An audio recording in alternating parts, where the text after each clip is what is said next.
Estamos de volta. No dia 27 de agosto de 1962, entrou em vigor a Lei nº 4.119, que regulamenta a psicologia como profissão no Brasil. Nesses 60 anos, os psicólogos foram ganhando seu espaço no mercado de trabalho e o respeito da população. Conversamos agora com a coordenadora do Conselho Regional de Psicologia, Alessandra Moreno Maestrelli. Alessandra, obrigada pela presença em nosso programa. E eu começo com aquela pergunta que acho que ainda é muito feita para vocês. Ainda há muito preconceito contra a profissão de vocês aqui no Brasil?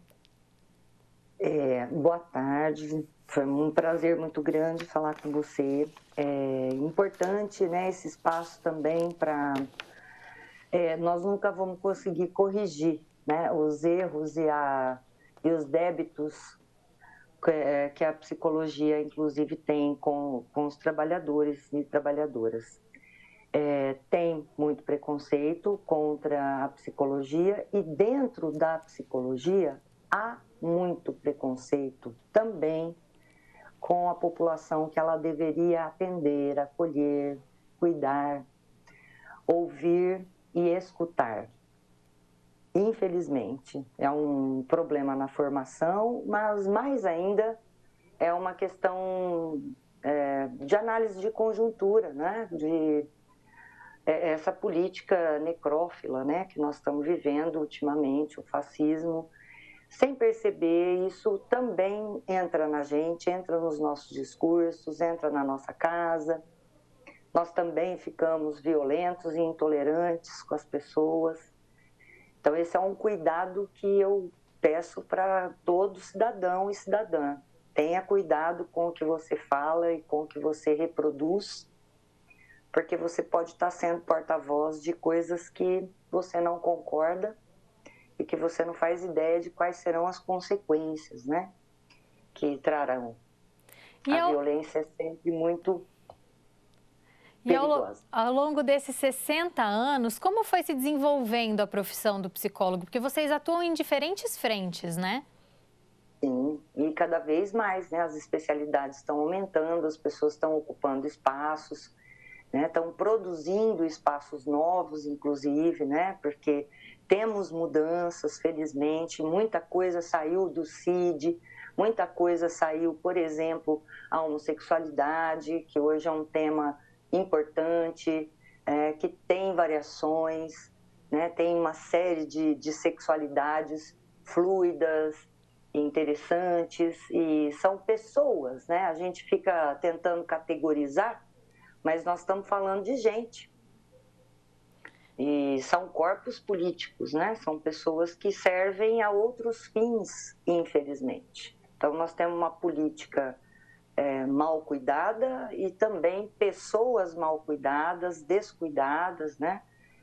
Apesar de políticas públicas existirem, elas não são suficientes e também não são eficazes ainda.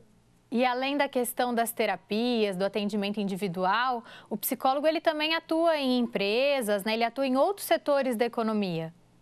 Sim, nós somos, da minha parte, né, a gente é psicanalista lacaniano, eu sou também fundadora do Território Lacaniano, que é uma rede de transmissão de psicanálise.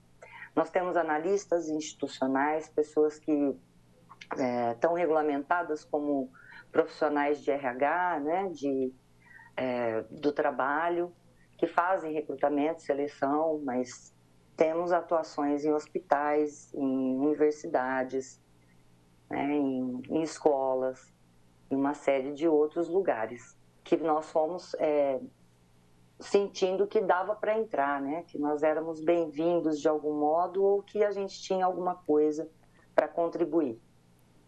E com a pandemia, como ficou essa atuação? As pessoas acabaram procurando mais o trabalho de vocês? A pandemia acabou trazendo uma abertura maior da população para o trabalho de vocês? Como que ficou a atuação do psicólogo nesse período que foi difícil para todo mundo? Foi difícil e tem sido difícil, os efeitos a gente ainda está colhendo, né?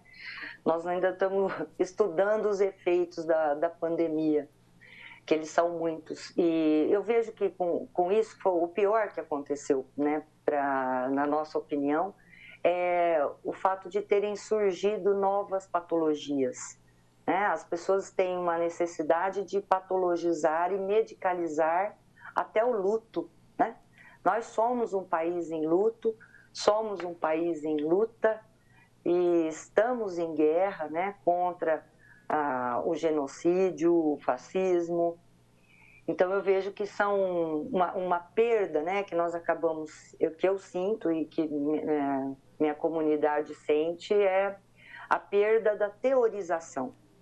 É mais fácil medicalizar do que pensar. E a nossa proposta sempre foi, primeiro pensa, né, porque a palavra que perturba é a mesma que cura. Por isso a terapia pela palavra e a psicologia é a representante da palavra, palavras que circulam, né? É uma coisa que a gente prefere fazer, deixar a palavra circular. E durante a pandemia, posso estar enganada, se eu tiver, você me corrija, mas eu acredito que aumentou muito o número de pessoas, né, com depressão, com transtornos de ansiedade, por tudo que a gente viveu, né, e ainda vive. E como vocês trabalharam nesse período e seguem trabalhando para mudar a percepção da população sobre o trabalho de vocês e trazer a importância da terapia e do cuidado da saúde emocional? Pelo CRP, nós temos feito rodas de conversas, né? Temos chamado profissionais para conversar, já temos feito e fizemos muito isso durante a pandemia, muitos profissionais muito legais foram sendo destacados, né, para fazer essas falas, essas conversas, justamente para evitar a medicalização. A gente não precisa medicalizar o luto e a gente não precisa medicalizar, por exemplo, a tristeza. Estamos tristes, então eu não posso falar que eu estou deprimida, né? Não é uma coisa minha. Nós estamos tristes, estamos em guerra, estamos resistindo, estamos trabalhando.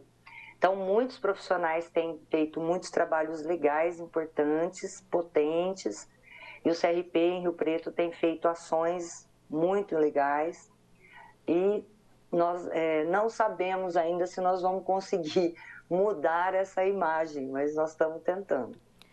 E além desse trabalho, dessas rodas de conversa, como é a atuação do Conselho Regional de Psicologia aqui em Rio Preto?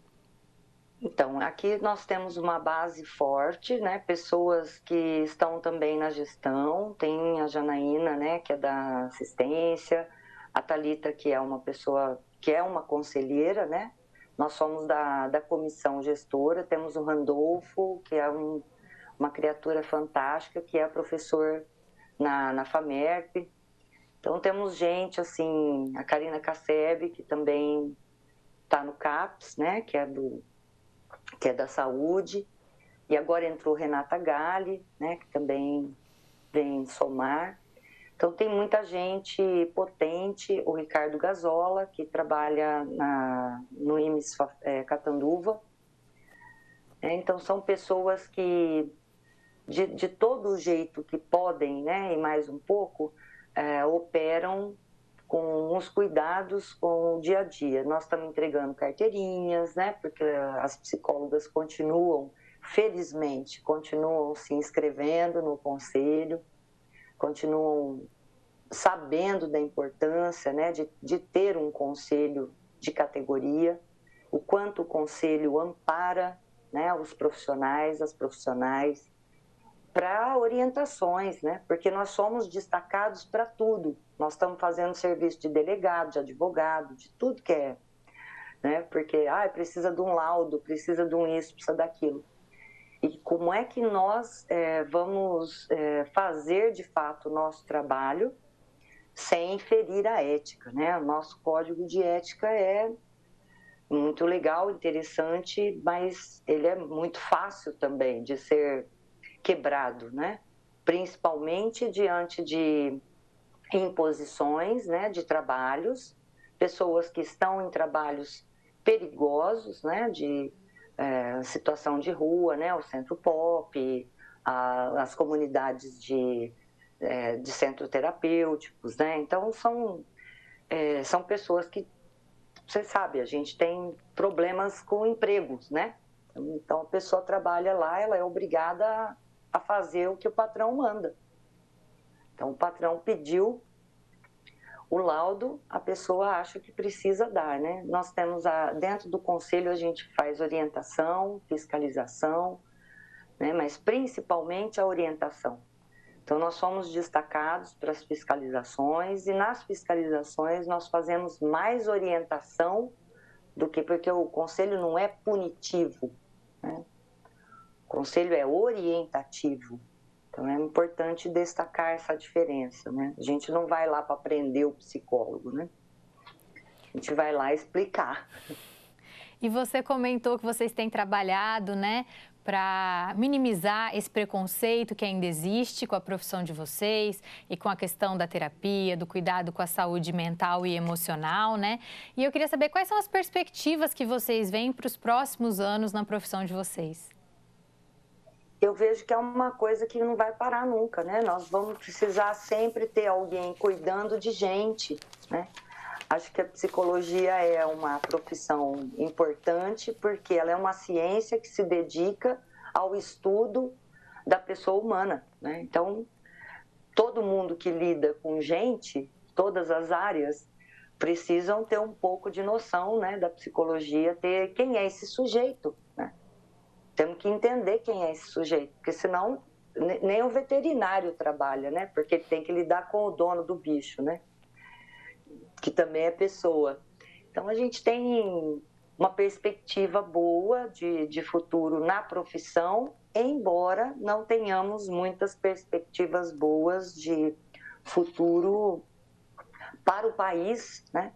Para o caso de se manter esse estado de coisas e essa pessoa no governo, ou mais precisamente no desgoverno. Muito obrigada, Alessandra, pela participação em nosso programa.